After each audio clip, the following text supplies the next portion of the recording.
In this video, we will further expand the if and if-else conditional statements and learn about the if-else-if conditional Java statements. Back to our example of classifying an aircraft based on its Mach number, we were able to classify an aircraft using the stacked if statements structure. The stacked if statements solution is formed by stacking a number of if statements, each checking whether the Mach number matches one of the possible classification ranges. Let's assume that we had an aircraft that has a Mach number greater than 5. In this case, the first if statement will classify this aircraft to be hypersonic. So what happens next?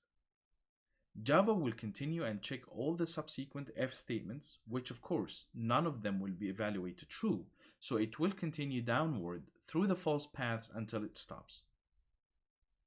But was that necessary? Did we have to check for all of these other conditions? The answer is no, because in this problem, if an aircraft is classified to be a certain type, it can be of any other type. We call this kind of decision mutually exclusive, because if one of the conditions is met, others can't. So how can we tell Java not to waste time and skip the other condition checks once it finds a match and one of the conditions evaluates to true? Let's think of it in a high-level language. This is the classification spectrum of the Mach number.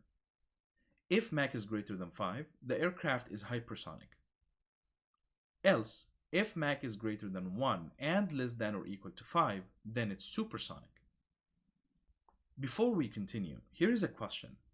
Did we have to check if it's less than or equal to 5? You may say sure, to make sure it's not greater than 5 and misclassify it as a hypersonic. But think about it. If it was greater than 5, you would have coded in the first condition. You didn't go to the second condition unless after you made sure that it can't be greater than 5.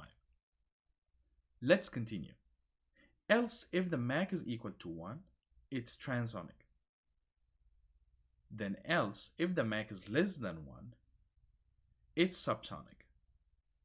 Once again, did we have to check if the Mach is less than 1 to declare it subsonic? Notice that if you already checked the Mach number for being greater than 5, greater than 1, equal to 1, then what is left? It must be less than 1, and that's why just saying else should capture this. This pseudocode we see is the logic for what we call the if-else-if statement in Java. The if-else-if condition checks for an if statement, then it checks another condition using the else-if, and so on. This is how this code would look like as a flowchart. Notice that once you classify an aircraft as a hypersonic, Java will print hypersonic, exiting the whole decision structure and bypassing all other mutually exclusive conditions.